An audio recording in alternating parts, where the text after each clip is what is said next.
우리 좌우 앞뒤 인사하겠습니다. 잘 오셨습니다. 잘 오셨습니다. 감사합니다. 환영합니다. 이제 6월 첫 주입니다. 우리가 광고에도 올렸지만 6월은 나라를 위해서 특별히 기도 많이 해 주시기 바랍니다. 오늘은 히브리서인데요. 히브리서 4장부터 7장까지는 예수님의 우월성에 대해서 논증하는 부분입니다.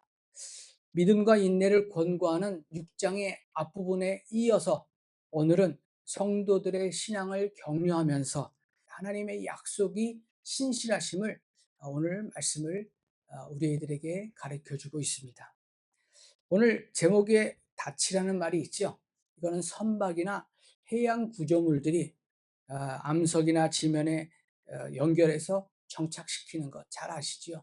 또는 배가 바람이나 조류에 이리 흐르고 저리 흘러서 표류되지 않도록 어느 한 곳에 꽉 붙잡아 놓는 그런 사용되는 선박 용구인 것을 우리는 잘 알고 있습니다.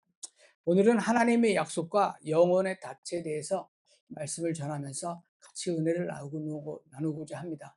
첫 번째, 우리는 하나님의 약속을 믿고 또 거기에 소망을 두어야 합니다. 13절을 보면 하나님께서는 아브라함에게 약속을 하실 때 자기보다 더 큰 분이 계시지 않으므로 자기를 두고 맹세했다 이렇게 말씀을 하십니다. 하나님의 맹세를 들어서 이야기하는 이유는 유대인에게 있어서 이 맹세라는 것은 생명과도 같은 것입니다. 그래서 함부로 맹세하지 말라라고 하고 맹세를 했으면 꼭 지켜라 이렇게 말씀을 하고 있는데 그 유대인들에게 맹세는 금방도 표현했지만 생명과도 같습니다. 사사기에 나오는 그 사사 입다는 자기의 맹세를 지키기 위해서 자기의 딸을 희생하기까지 합니다. 더욱이 이처럼 하나님의 이름으로 한 약속과 맹세는 하나님마저도 구속하는 힘이 있어요. 그래서 모세 때에 하나님께서 이스라엘 백성이 너무 패역하고 정말 말을 안 들으니까 이스라엘 백성을 멸하려고 할 때 모세가 하나님께서 예전에 우리들에게 말씀하신 그 약속과 맹세를 들어 내면서 그 이스라엘 백성에게 내리는 징계를 멈춘 일이 있습니다. 우리는 흔히 거래를 할 때 약속의 안정을 보장하기 위해서 보증인과 담보제도라는 것이 있습니다. 특히 기업 간의 거래나 외환 거래, 또 외국과의 거래와 같이 거래 규모가 크면 금융기관뿐만 아니라 국가가 보증을 서는 그러한 경우도 많이 있지요. 우리가 이러한 보증과 약속을 믿으면서 영원한 하늘나라의 왕이신 하나님께서 우리에게 약속과 맹세를 해주신다고 하는데 그것을 믿지 않고 있습니다. 사실 우리에게 눈에 보이지 않고 손에 만져지지 않으니까 그럴 수밖에 없습니다. 인간이기 때문에 어쩔 수 없지요. 그리고 또 세상 그 무엇보다 하나님의 약속은 확실하고 영원하리라는 믿음 가운데 날마다 그 영광의 약속을 되새기면서 기쁨과 소망 속에서 우리는 살아야 하는데 참 많이 힘들고 어렵고 안타까운 시간들이 많이 있습니다.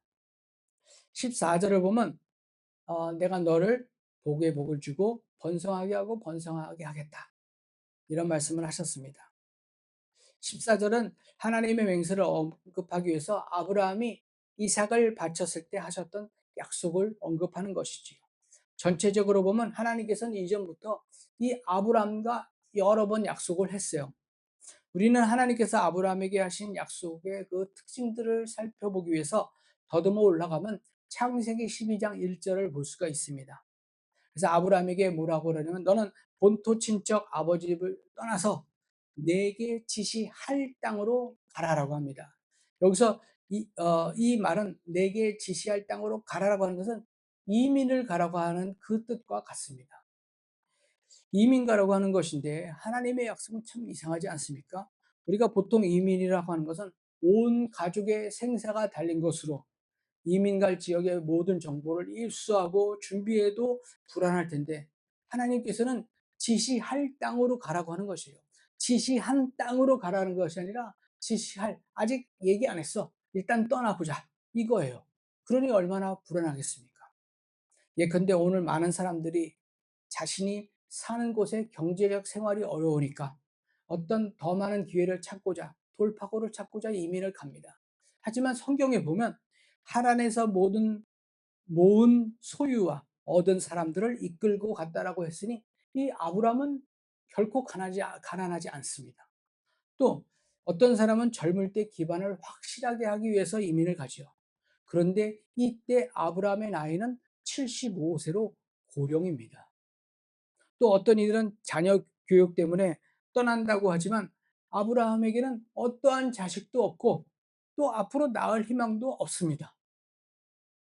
그러므로 이러한 사실들을 생각하면 좀처럼 하나님의 지시와 약속은 이해가 되지 않고 우리 사람으로서는 이게 진짠가 아닌가 뭐 이렇게 의심할 수밖에 없지요. 그런데도 아브라함은 이 약속을 믿고 즉시 떠납니다. 이러한 아브라함에게는 세상에 알지 못하는 어떤 비밀이 있음이 틀림이 없습니다. 또한 주님께서도 40세가 안 돼서 돌아가셨지요. 그런데 그러한 주님께서 우리에게 영생을 약속하십니다. 가난한 목수이면서 머리 둘 곳도 없고 더구나 그 당시 권력자들에게 의해서 연약한 모습을 보이시며 죽임을 당하신 분이 영원한 나라의 보좌에 앉아서 우리들을 위해서 생명을 내어주시고 우리들을 위해서 다시 한번 오신다고 하는데 보통 사람들이 이거를 믿을 수 있겠습니까? 우리는 각종 연금과 보험을 들어놓아도 노후가 불안할 텐데 주님께서는 장차 있을 영광을 위해서 너희가 가진 모든 유산을 다 팔아서 나만 따라와라라고 하니 우린 참 어떻게 해야 할 수가 없지 않습니까? 만일 오늘 어느 노숙자가 길거리를 다니며 이러한 약속을 하고 다닌다면 아마 모두가 그를 가리켜 미쳤다고 할 것입니다. 그러나 우리 성도들은 이러한 약속을 믿을 뿐 아니라 가장 소중한 것으로 알고 모든 소망을 그곳에 두고 살아가고 있습니다. 성도들에게는 세상에 알지 못하는 하나님의 은혜와 성령의 도우심이 있지요. 그렇게 이처럼 무모하고 어처구니 없어 보이는 약속들이 이해되어 가고 있는 것이 세상 사람들은 절대로 알 수 없는 사실이지요. 그러므로 성도 여러분, 우리가 이 말씀을 통해서 하나님의 약속을 읽을 때 아멘으로 화답하며 믿어지는 것을 결코 우연으로 생각하지 마시기 바랍니다. 그리고 이는 오직 하나님의 측량할 길 없는 이 은혜 때문임을 알고 더욱 큰 감사와 헌신과 충성을 다하는 우리 성도들이 되어야 하겠습니다. 두 번째로 아브라함은 믿음의 조상인과 동시에 인내와 기다림의 조상이기도 합니다. 15절을 보면 아브라함은 오래 참은 끝에 약속을 받은 것입니다. 라고 되어 있습니다. 아브라함에게는 하나님의 약속과 그 약속이 이루어지기까지 기나긴 시간이 있었지요.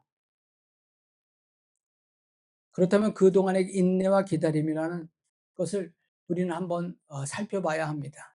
우리는 흔히 아브라함의 역사라고 한다면 하나님께서 처음 아브라함에게 약속을 주신 아까도 말씀드렸던 12장 1절을 볼 수 있죠.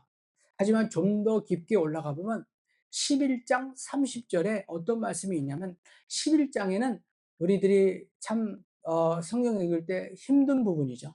누가 누구를 낳고 누가 누구를 낳고 누가 누구를 낳고가 나와요. 마태복음 1장도 그렇고 역대하에도 그게 시작되잖아요. 근데 11장 30절 거의 마지막 부분에 가면 뭐라고 하냐면 사레라고 이제 그 아브라함의 부인이잖아요.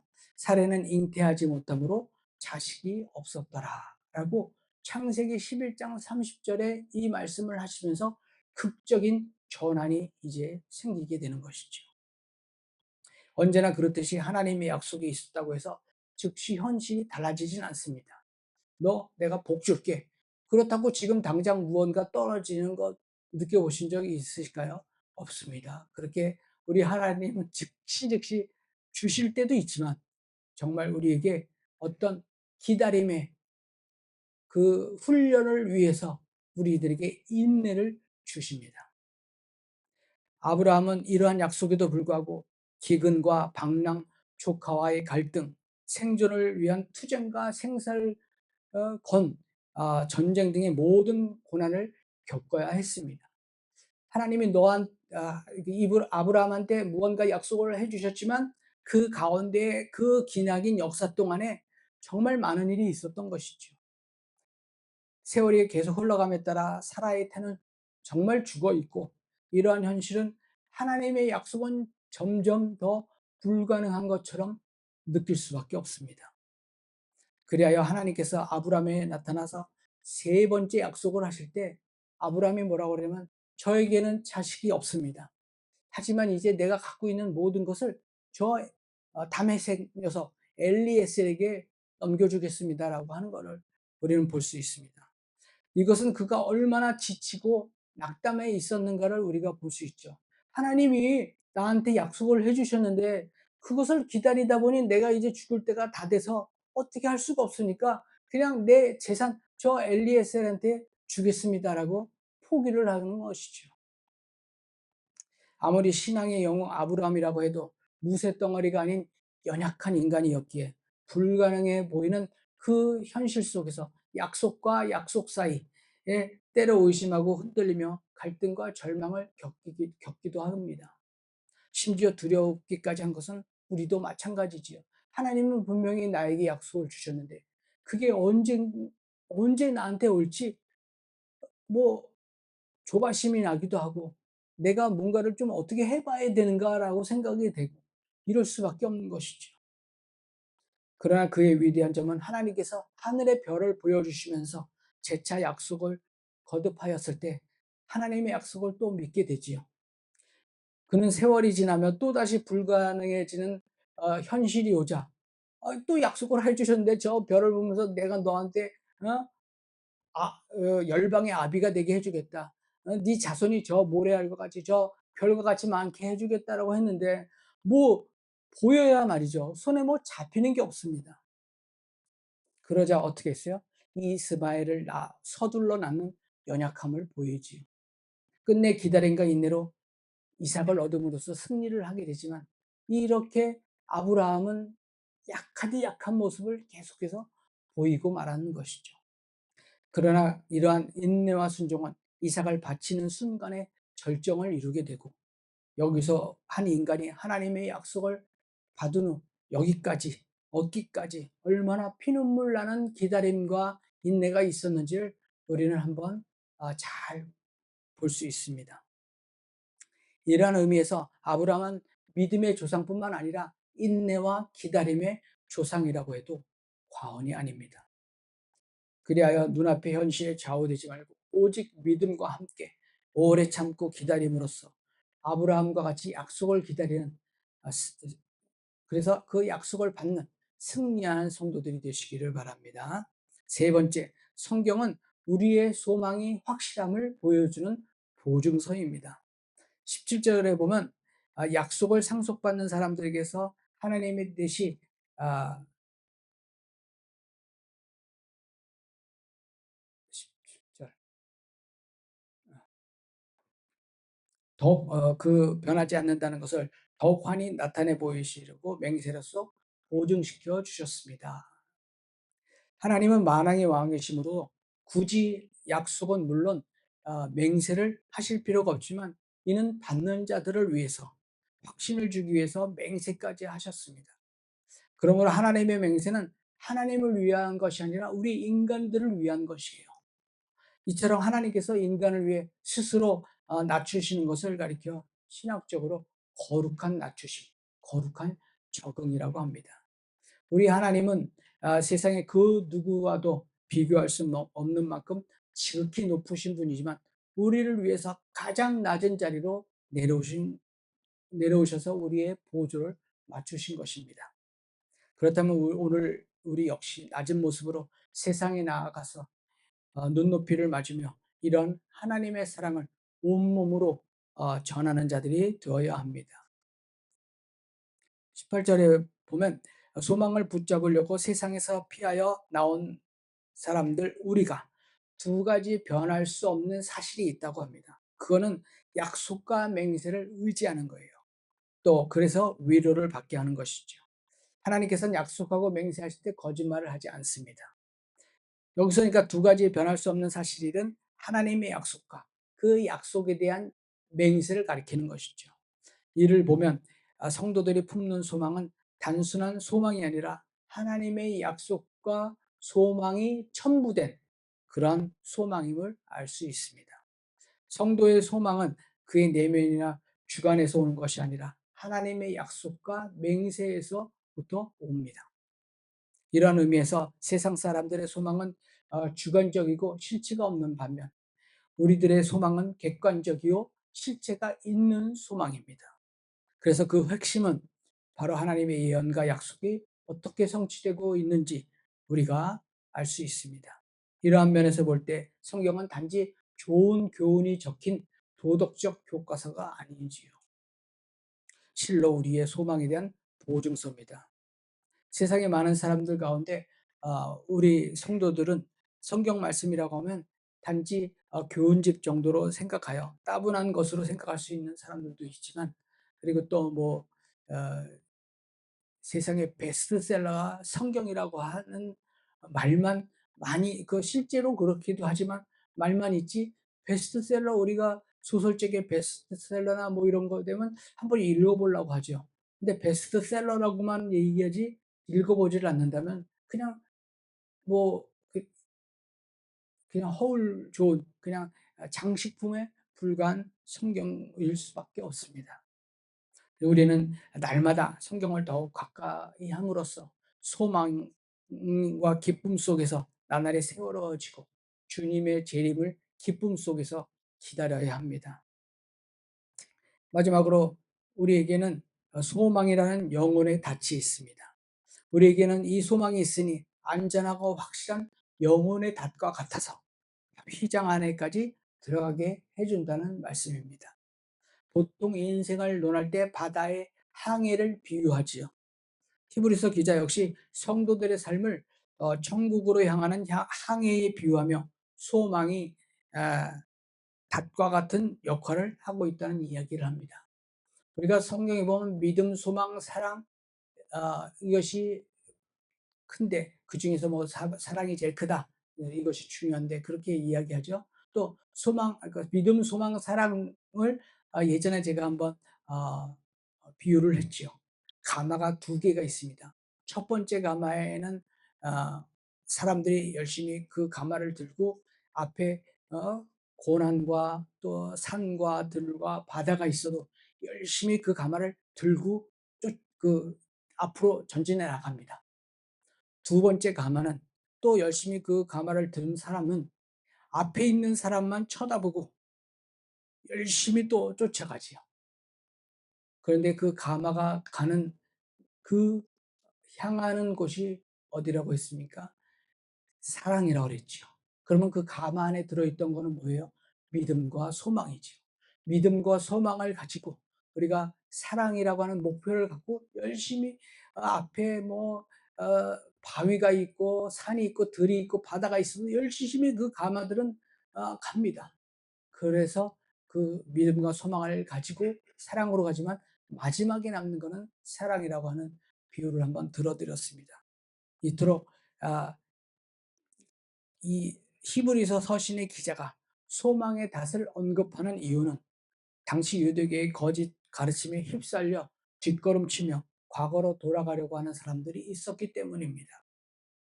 그렇기에 이 히브리서 기자는 이들을 경계하며 앞에 있는 소망의 닻을 내리고 흔들림 없이 나가라고 말합니다. 히브리서 기자가 말하는 이 성도들이 가지고 있는 소망의 세 가지 특징이 있어요. 첫 번째, 안전합니다. 튼튼하다는 얘기죠. 두 번째, 확실합니다. 견고하다는 얘기예요. 세 번째, 안전하고 확실해서 휘장 안에까지 들어간다는 이야기죠.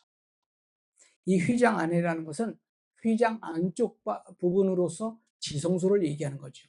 예전에 이스라엘 백성들이 하나님 앞에 나와서 예배할 때 성전이 있잖아요. 또 그 안에 성소가 있고 대제사장만 들어가서 하나님을 만날 수 있는 곳이 지성소입니다. 아무나 못 들어갈 수가 없죠. 근데 거기 휘장이 있어요. 그 휘장이 그 안쪽 부분까지 들어가는 겁니다. 근데 그 휘장 안에 들어가는 것이 우리가 아니라 주님께 둔 소망이 들어가는 것입니다. 바다를 향해 가는 배에 닫힌 바다의 밑으로 들어가나 내려가나 천국을 향해 가는 우리의 영혼에 닫힌 그 소망은 하늘나라의 지상소에 견고하게 내려져 있습니다. 닷과 같이. 그 지성소는 십자가에서 구속 사역을 담당하신 예수 그리스도께서 이미 들어가셔서 활짝 열어 놓으신 겁니다. 주님께서 십자가에 못 박혀 돌아가시면서 그 돌아가신 그 시간에 휘장이 밑에서부터 위로 찢어진 게 아니라 위에서부터 밑으로 찢어서 그 휘장이 완전히 열려진 것이지요. 그러므로 성도 여러분, 이 세상의 물결과 험한 파도에 휩쓸리지 말고 흔들림 없이 천국으로 나아가시기를 바랍니다. 그렇다면 약속을 붙잡고 약속의 본체인 그리스도께 굳은 소망의 닻을 내려야 하는 것이지요. 그러면 영원한 반석인 그리스도께서 우리를 어떠한 풍랑에도 휩쓸리지 않도록 견고한 팔로 우리를 붙잡아서 그 휘장 안에까지 우리의 소망을 갖다 놓아 주시고 우리는 천국을 향해서 가는 백성이 될 수 있습니다. 성도 여러분, 오늘 본문은 아브라함의 모범을 예로 들어 하나님의 맹세로 보증된 약속의 소망의 닻을 내리고 뒤로 나아가지 말고 천국을 향해서 앞으로 나아가는 것을 말씀드렸습니다.